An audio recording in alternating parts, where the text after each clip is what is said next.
Thank you for coming back to our channel, Legends Leaving. We made a list of the famous actors who died today and put it in this memorial video. Those famous people who will be missed but who made important contributions to their works have sadly died today.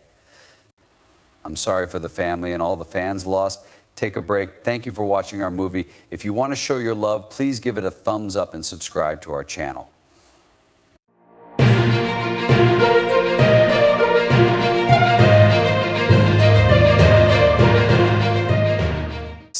Sidney Raymond Eudy, known to the world of professional wrestling as Sid Vicious, was born on December 16, 1960 in West Memphis, Arkansas.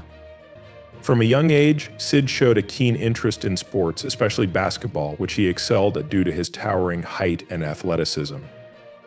However, it was wrestling that would eventually define his career and make him a household name among wrestling fans. Standing at 6'8" with a muscular physique, Sid's imposing presence made him a natural fit for the squared circle, where larger-than-life characters are celebrated. He began his wrestling career in the mid-1980s, quickly making a name for himself in various wrestling promotions, including the Continental Wrestling Association and World Championship Wrestling WCW. His early years in wrestling were marked by rapid ascension as he became known for his intense in-ring style and commanding presence, characteristics that would define his career. Sid's career reached new heights when he joined the World Wrestling Federation WWF, where his intense persona and in-ring dominance earned him the nickname Sycho Sid. His moniker was a reflection of his unpredictable and aggressive character, traits that resonated with fans during the 1990s wrestling boom. Sid was a powerhouse in the ring, using his size and strength to overpower opponents, making him a formidable competitor in every match. His success in the WWF was highlighted by his capturing the WWF Championship twice, a testament to his popularity and skill. Sid's matches were often the main event, drawing large crowds and television ratings, solidifying his status as one of the top stars of the era. However, Sid's career was not without its challenges. It was marred by injuries, most notably a gruesome leg injury in 2001 during a match in WCW. The injury, which occurred when Sid attempted a move from the top rope, resulted in a compound fracture of his leg, a moment that was both shocking and heartbreaking for fans. This injury sidelined him for years and cast a shadow over what had been a stellar career. Despite these setbacks, Sid made sporadic returns to the ring, showcasing his resilience and love for the sport. His comebacks were always highly anticipated, with fans eager to see the return of one of wrestling's most iconic figures. Outside of wrestling, Sid was known for his love of softball, often participating in local leagues. This passion for the sport reflected his competitive nature and his desire to stay active, even when he was not in the wrestling ring. Tragically, on August 26, 2024, Sid Eudy passed away at the age of 63. His death marked the end of an era for a wrestler who, despite his ups and downs, left an indelible mark on the industry with his larger-than-life persona and unforgettable performances. Sid's legacy in professional wrestling is one of strength, determination, and an unwavering commitment to his craft. 6. Donald Ralph Wert was born on July 29, 1938, in Strasburg, Pennsylvania. Growing up in a small town, Don developed a passion for baseball, a sport that captured the imagination of many young boys during that era. His talent was evident from a young age, and he pursued the sport throughout his childhood and into his teenage years, playing in local leagues and for his high school team. Wert's dedication to baseball paid off when he was signed by the Detroit Tigers, making his Major League Baseball debut in 1963. His arrival in the big leagues was the culmination of years of hard work and determination, and he quickly established himself as a valuable player for the Tigers. Wert, known for his defensive prowess at third base, quickly became a fan favorite in Detroit. His steady glove and clutch hitting were key assets for the Tigers, particularly during their 1968 World Series championship run. In that season, Wert played a pivotal role both in the regular season and in the playoffs, helping the Tigers secure their first championship in over 2 decades. His contributions on the field were not just limited to his defensive skills, he was also a reliable hitter, known for coming through in critical moments. Wert's work ethic and quiet leadership earned him the respect of his teammates and coaches, making him a key figure in the Tigers clubhouse. After a successful career with the Tigers, Wert briefly played for the Washington Senators before retiring from professional baseball. His decision to retire came after years of playing at the highest level, and while his playing days were over, his love for the game remained. Post-retirement, Wert stayed active in the baseball community, often participating in old-timers games and mentoring young players. He was a humble man who never sought the spotlight but earned it through his dedication to the game and his consistent performances on the field. Don Wert's legacy in baseball is one of quiet excellence. He was a player who did his job day in and day out, without much fanfare but with a level of skill and professionalism that set him apart. On August 25, 2024, Don Wert passed away at the age of 86. His death was mourned by the baseball community, which remembered him not just for his contributions on the field, but also for the kind and gracious person he was off it. 5. Scott Thorson was born on January 23, 1959 in LA Cross, Wisconsin. His early life was marked by a series of challenges, including a tumultuous upbringing that would shape his later years. Thorson's life took a dramatic turn when he met the famous and flamboyant entertainer Liberace in the late 1970s. The two quickly became involved in a romantic relationship, with Thorson being introduced to the lavish lifestyle that came with being Liberace's partner.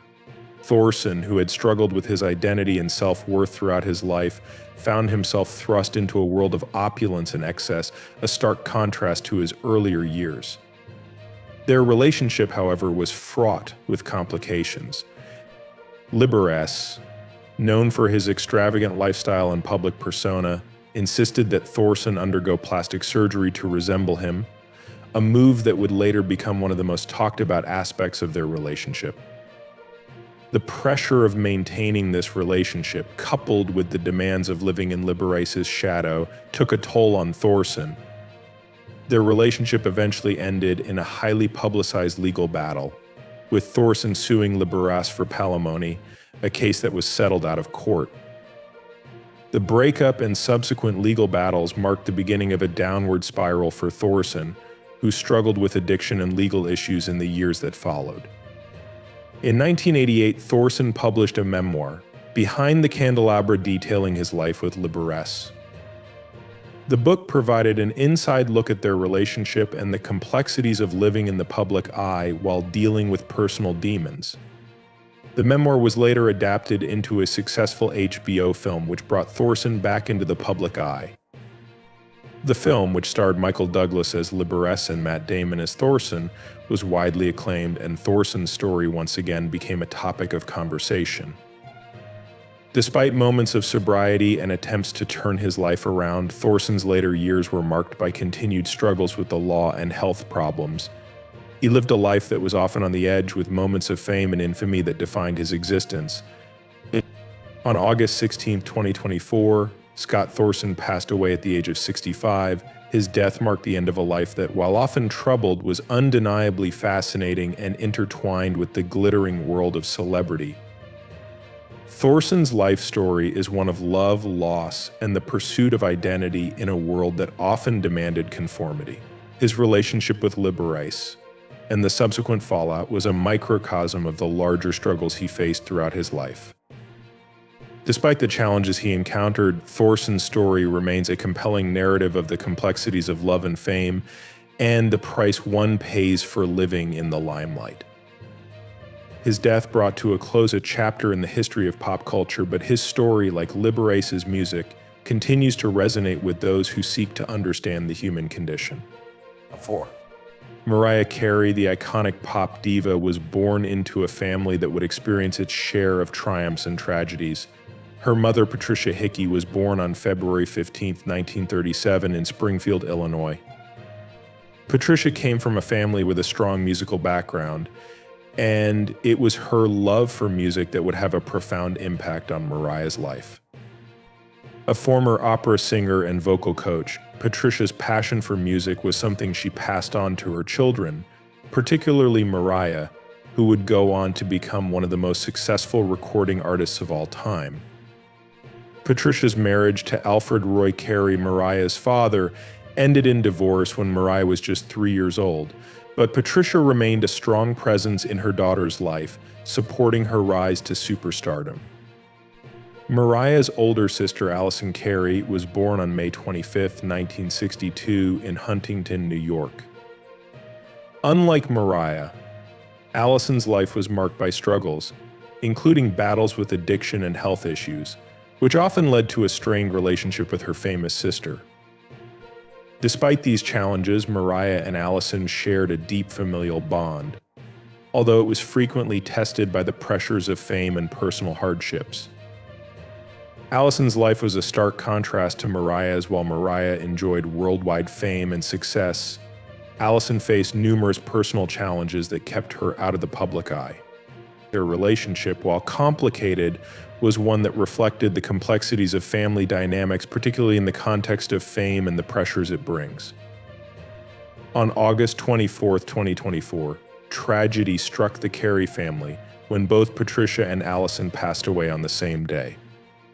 Patricia died peacefully in her sleep at the age of 86, having lived a long life that saw her daughter achieve extraordinary success. Allison, on the other hand, succumbed to complications from her long-standing health issues at the age of 61.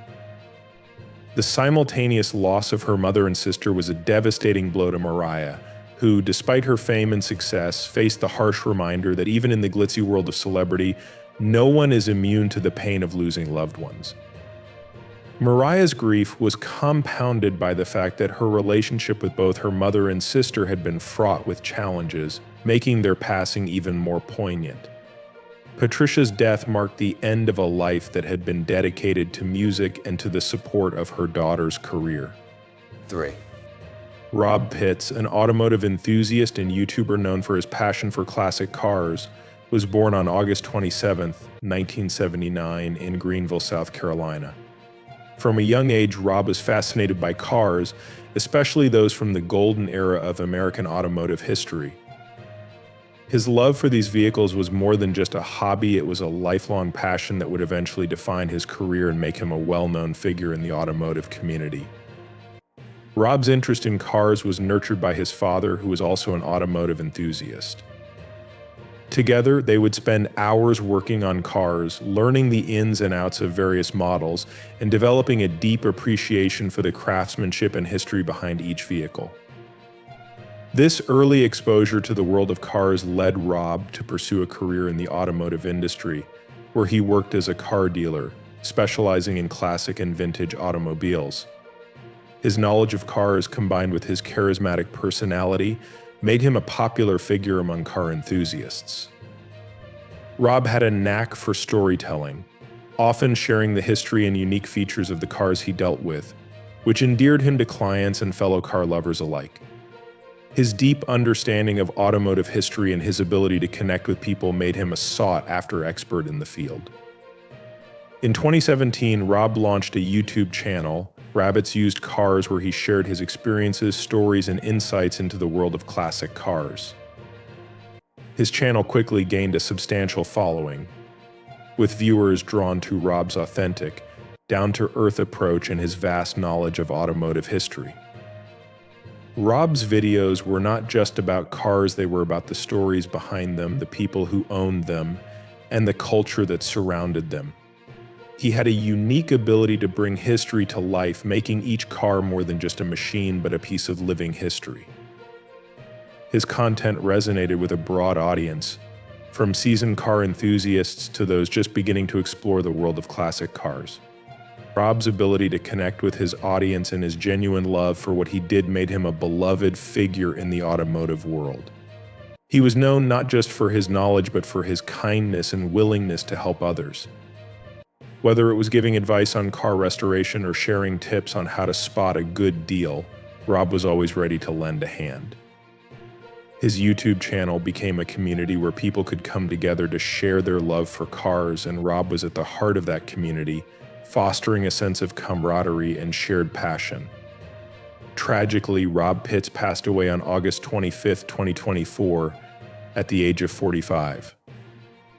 His death was a significant loss to the community he had built around his passion for cars, but his legacy lives on through the countless videos and stories he shared. 2. The United States Kevin Sullivan was born on October 26, 1949 in Boston. Growing up in a working-class Irish-American family, he learned to wrestle when he was young, and he has loved the sport ever since. In the early 1970s, Sullivan started working as a professional wrestler. He quickly became famous in the area circuits.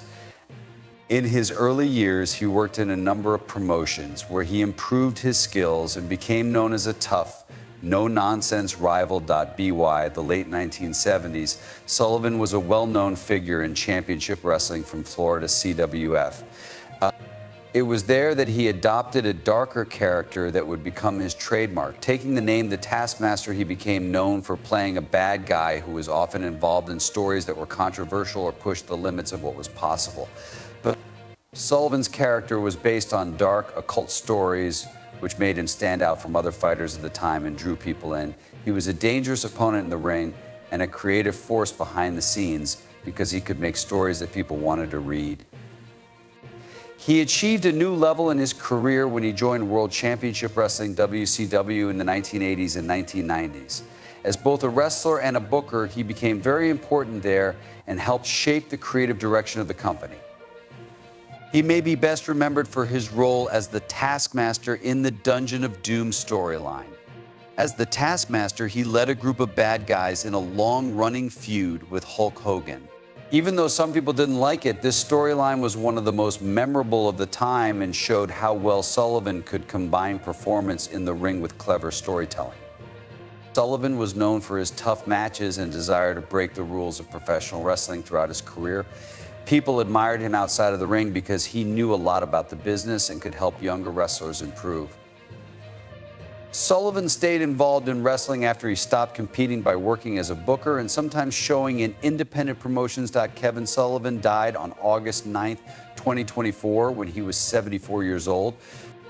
He isn't as well known as he used to be, but he is still remembered as one of the most original and important people in professional wrestling. He will always be remembered in the world of wrestling, especially for how he changed the artistic side of the sport. 1. Carl Weathersby was an important American singer, guitarist, and songwriter in the electric blues style. He was born on February 24, 1953, in Jackson, Mississippi. Weathersby grew up in a place with a long history of blues music. He was surrounded by the sounds of blues stars, which had a big impact on his style of music. He was naturally good at playing the guitar from a young age, and by the time he was a teenager, he was already playing in clubs around town. He joined the Army in the early 1970s and served in Vietnam. He came back to the United States after his time in the war and settled in East Chicago, Indiana. During this time, he became very involved in the blues scene in Chicago, which would have a big impact on his work. When he met the famous blues musician Albert King, it was his big break. Weathersby became a rhythm guitarist in King's band, which gave him the chance to improve his skills and gain important experience on the road. Weathersby's time working with Albert King had a big effect on his style, which now combines standard blues with soul and funk. After going on tour with King for a few years, he joined hands with another great blues musician, Billy Branch, to form the Sons of Blues. This project made it even more clear that he was a great blues singer and musician. Weathersby started a solo career in the middle of the 1990s. His first record, Don't Lay Your Blues on Me, came out in 1996. People liked the record, which showed off his soulful voice and complex guitar playing. His unique sound, which is a mix of electric blues from Chicago and Mississippi blues, won him praise from critics and a devoted fan base. Weathersby was up for the prestigious WC Handy Award for Best New Blues Artist in 1997. This showed how great he was becoming in the blues world. He put out more records over the years, such as Looking Out My Window 2000 and Come to Papa. 2000, which solidified his reputation as a bluesman. The late Carl Weathersby died on August 9, 2024. He was 71 years old. His death was caused by problems from diabetes, which he had been dealing with for a long time. Although Weathersby had health problems, he stayed involved in the music scene and performed and recorded until he died. He made important additions to blues music and had a big impact on the next generation of musicians. This will forever mark his place in blues history. Bruce Willis, the iconic actor known for his roles in films like Die Hard and Pulp Fiction, has faced significant health challenges in recent years. In March 2022, his family publicly announced that Willis had been diagnosed with aphasia, a neurological condition that affects cognitive abilities, particularly speech and language. This diagnosis led to his retirement from acting, a decision that saddened fans and colleagues alike, given his long and successful career in Hollywood. As his condition has progressed, reports have surfaced indicating that Willis's health has continued to decline, with the actor now facing difficulties in communication and memory. The latest updates on Bruce Willis's life focus on how he and his family are coping with these changes. His wife Emma Hemming Willis, along with his ex-wife Demi Moore and their children, have been providing him with unwavering support, ensuring that he remains surrounded by love and care during this difficult time. The family has been vocal about raising awareness of aphasia and encouraging others to learn more about the condition. While the public may no longer see Willis on the big screen, his legacy in the film industry remains strong, and his bravery in facing his health issues has only deepened the admiration his fans hold for him.